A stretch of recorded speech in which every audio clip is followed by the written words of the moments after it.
Number 1. So last night I was at a classmate's house working on a group project we have due tomorrow. I live in an apartment in the town where our university is located, and my classmate lives at his parents' house, which is in the foothills just outside of town. In order to get to the house, you have to drive along a relatively secluded and narrow 2-lane road for about 5 to 6 miles. We started working on the project at about 6 p.m. and I ended up hanging out for a while after we had finished working, so I left his house pretty late at about 11 and started down the road back toward town.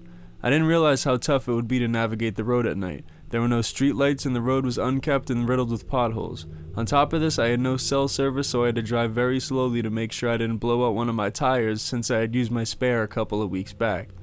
I figure I was about 3 miles from the house when I rounded a tight corner and saw a pickup truck with a camper shell parked diagonally across the road. The manner in which it was parked completely impeded my path, and I couldn't drive around it because there was a gully on both sides of the road. The only way for me to go at this point was backward, where there was a pull-off that I could use to turn my car around. At first I couldn't see inside the cab, but when I had turned on my high beams I saw that there was a man slouched over in the driver's seat, his head resting against the steering wheel as if he had been knocked out after a bad accident. I immediately sensed that something was wrong. The way his car had just coincidentally come to rest in a position that totally blocked the road was a big red flag for me. I had heard stories of people playing dead in the road as a way to lure unsuspecting people out of their cars so they could rob them. I decided, fuck this shit, and elected to go back to my classmate's house and explain what was going on, so I threw the car into reverse and kept my eyes darting back and forth between my rear view and the truck. I looked and saw that I was almost to the pull-off where I could turn around. When I looked back, my heart skipped about 5 beats. The man who had been slouched over in the driver's seat was now walking at my car at a hurried pace, while a few other men jumped out of the camper shell and started moving toward me as well. I panicked and accelerated backward into the pull-off, which messed up the undercarriage of my car pretty bad. As I put it into drive, the guy was already at my passenger side door tugging on the handle, which, thank the Lord, was locked. I only caught a brief glimpse of him, but his face appeared to be scabbed and leathery, definitely a meth head or some sort of drug abuser. I sped away and didn't slow down at all until I reached the house, constantly checking my rearview mirror to see if they were following. Thankfully, they didn't tail me, and when I reached the house, I explained what had happened to my classmate and we called the police. I was grateful that my buddy's parents were kind enough to let me stay the night. They didn't find anyone on the road matching the description, but I filed an incident report and they told me they would be on the lookout for similar vehicles and suspicious activity. But holy shit, I'm still so shook up over it. I keep getting the same adrenaline rush I got when I saw the guy charging me whenever I think about it. Number 2. This story goes back a few years ago when I was a 17-year-old high school student. Every day I'd walk the 25 or 30-minute journey to and from school. There was a shortcut I could take home that took some time off the walk, and as a nature lover the shortcut was very enjoyable. I've included a diagram since the setting of the story is just not very easy to describe. Sorry for my shitty 3D representation. Whenever I'd walk home alone, I would take the shortcut to enjoy the small amount of forest we have in the medium-sized, moderately busy city I live in. My shortcut was pretty well traveled, and I would occasionally see other people walking from their neighborhood toward the busy streets close by, or other students walking home from my high school or the college. Sometimes there would be no one but me on the path. To give you an idea, the path was definitely not groomed, but it was traveled enough so you can make out a path from being trampled over years. The shortcut started off from the busy road by my high school and went into a low-lying open wooded area with some small ponds. After a few minutes of this, I could veer right up the big hill toward the street parallel to my street. One day I was walking home from school after staying a bit late for extra help. A few minutes into my shortcut and I noticed a guy standing off the main path a bit, seemingly minding his own business and talking on a cell phone. There was an open backpack sitting on the ground by his feet. Growing up with overprotective parents and in martial arts, I have always been a very cautious person and taken a lot of details, especially being a young girl out walking alone. This wasn't unusual by any means since the entire low-lying area is traveled and there are numerous paths off the main path leading in different directions. Since it isn't a thick forest, sort of like a free-for-all for walking, sometimes people would stand off the busy road while waiting for the bus stop close by, not wanting to stand in all the traffic fumes while people sped by during rush hour. The only thing I took caution of was that I had been seeing him there a few times that week and I'd never seen him before. But oh well, maybe he was a college student or just moved into the area. This time walking on the shortcut felt different though, possibly because there was no one else on the path today, but I started to get this bad feeling in my stomach, the one everyone has a hard time describing but most people know too well. Something was not right. I was already well along my shortcut though, and decided to blame my feelings on me being paranoid, which is not uncommon to me. I kept an eye on him out of my peripheral vision walking by, and he continued to talk on his cell phone and didn't seem suspicious, so I continued on my merry way. I must have walked 20 or 25 meters away when the guy stopped talking on the phone, and I felt an even bigger feeling of dread in my gut. I turned around to see him crouched over, phone gone, fidgeting around with some sort of cloth and a brown glass bottle. Before I had a second to register what the fuck he was doing, his head shoots up in my direction, and the look in his eyes is a terrifying mix between "I've been caught" and "I'm not stopping now." He drops everything, leaving his shit behind, and starts sprinting straight for me, cloth in hand. At this point, I'm too far away from the busy road for anyone to see me in the low-lying woodland with this crazy fuck, and I'm too far away to scream for bloody murder. My first instinct in that split-second decision is to run toward my neighborhood. I decided this all as I turned around, throwing my heavy backpack on the ground and sprinting as fast as I could, starting up the hill toward my neighborhood. Judging by appearance, this guy looked like he could break me into two with no effort, and I trusted my flight response more than my fight. Plus, I didn't know what the fuck he had in his hand. All throughout school, I had been the top cross-country and track runner in my entire school, out of the female and male teams. My running had been my savior on a few other let's-not-meet-worthy occasions, but soon into the chase I knew it wouldn't be enough this time. This guy was fucking fast as shit, and I could tell he was slowly gaining on me without even looking back. I finally see some fenced-in backyards up ahead, and hoping people are home from work, I started trying to scream "help" as much as I could with my out-of-breath and useless voice. I make a split decision to start jumping fences of people's yards, hoping this guy's hurdling skills are shittier than his running. The first fence throws him off, but by the second into the next yard he is on my ass, and I feel him come insanely close to grabbing my leg. I'm shitting myself at this point. I see no cars in driveways, no sign of anyone home, and the only thing that is keeping me from panicking and wiping out in my exhausted state is thinking that I may ever not see my family or my friends again. The next yard belongs to people I know rather well, including their dog.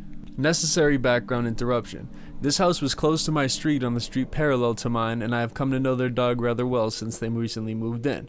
My friend hated the shortcut, and sometimes I would walk to school with her on the street down the hill to the busy street. This dog was huge and an absolute maniac, and usually when kids were walking to school they would put him in the backyard instead of their front yard, since he would growl and scare the shit out of the kids walking by while he was outside. I love animals, so every time we'd walk by I'd talk calmly to him through his menacing "I'll fuck you up" barks. Every time he'd be slightly less vicious to me, until one day the nice people who lived there gave me a treat to give him, and after that, the dog was a nice stop on the way to school. The dog's name is Leo. With that next yard and my newly acquired friend in sight, I had never felt hope like I did in that moment. By some insane stroke of luck, they let him out in their backyard for the afternoon while they were at work. When Leo saw me frantically running toward him, he started wagging his tail, then looked to the guy chasing close behind me and he started growling. I thought this would be enough to get the guy to fuck off, but no. He started to jump over the fence the second after I did, but the dog jumped up and his teeth came so close to his face that the creep fell backwards into the other yard straight on his ass as I fell into the dog's yard on my ass. The creep and I stared at each other out of breath for a few seconds, while the dog was barking and jumping like mad at the fence at him. Maybe he was assessing if he could take on Leo or not. I prayed that the creep didn't have a knife or something. The guy looked angrier than I had ever seen a person, and after a few seconds, he got up and started running back down the hill from where we came. I sat there for a few seconds in complete shock and didn't move, until my hero started licking my face. I snapped out of it and then ran to the back door and started pounding. They obviously weren't home, or else they probably would have heard what just went down. My house was close, so I jumped the fence and ran the rest of the way home and called the cops to investigate and try to find the guy. I gave him the best description I could after coming practically face to face with him. The dude's bag was gone, and so was every trace of him. They found my poor backpack in a muddy puddle, and the police told me that they'd been looking. Never saw the guy again, and I didn't hear anything more about it, and after calling the office a few times I gave up. They told me during that time they had received sketchy reports, people being stalked, chased, etc., but nothing like mine, over the last few months, and there were a few missing person cases. But in a city like the one I'm from, not the worst but not the best, you can never connect anything like that for sure. The more I thought about it over the years, the more fucked up it is and the more confused I am. First, if he was trying to kidnap me, why didn't he think of a better way to grab and snatch me into the forest before I had the chance to get away, or before another trail goer possibly walked by? He didn't appear to have a weapon on him, or anything except that creepy cloth. And what the hell did he have in his hand? A friend thought it may have been chloroform, but I did research on it, and apparently it's more of a myth that pouring it on a rag and covering a person's face causes them to faint very quickly. Plus, where the hell would you get it anyway? Thanks to that asshole, I never walked that shortcut anymore without at least 2 friends, and pepper spray or some sort of protection. So, sex trade kidnapper, amateur stalker, serial killer, or whatever the fuck you are, let's never meet again. Leo got lots of extra lovings whenever I saw him. Number 3. When I was a freshman in high school in 2007, I used to walk to and from my house instead of taking the bus because I liked the outdoors. It was 3 miles one way over a mountain, not a Colorado one, but like a Maryland one.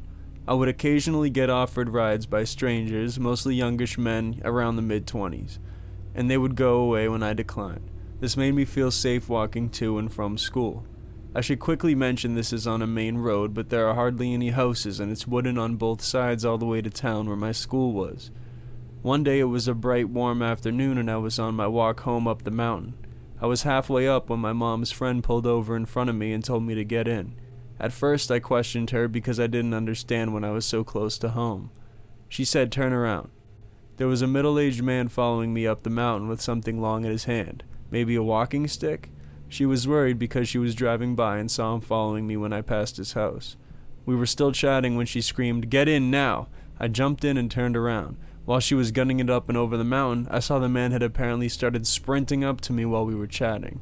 She got me home and explained everything to my mom, who brushed it off and told me not to walk home anymore. Number 4. In middle school, I used to walk home from school with 2 other friends nearly every day.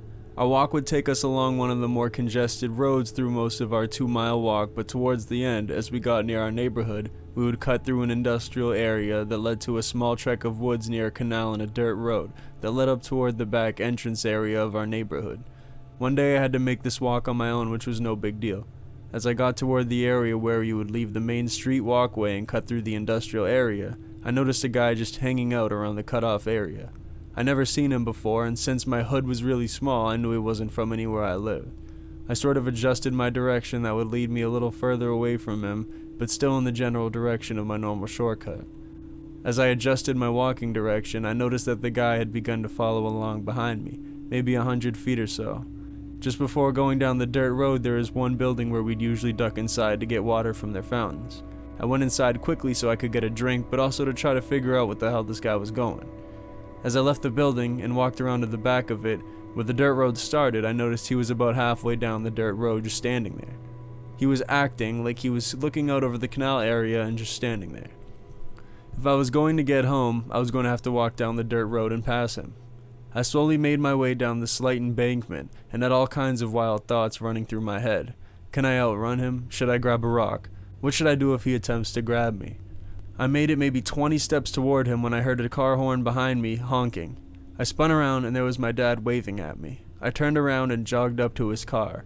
My dad didn't live with me. My parents were divorced and he lived about 10 miles away. He just happened to be driving down the main road that day and saw me walking home from school. When he turned his car around to come give me a ride home, he lost track of where I went, so on a whim he drove down the dirt road to see me as I was starting to walk toward this guy. As I got in my dad's car, the strange guy looked up toward where we were and started walking back in our direction. He didn't continue down that path toward my neighborhood and I never saw him again. I often think about telling my dad this story and how I think he saved my life that day. Well, maybe. Who knows?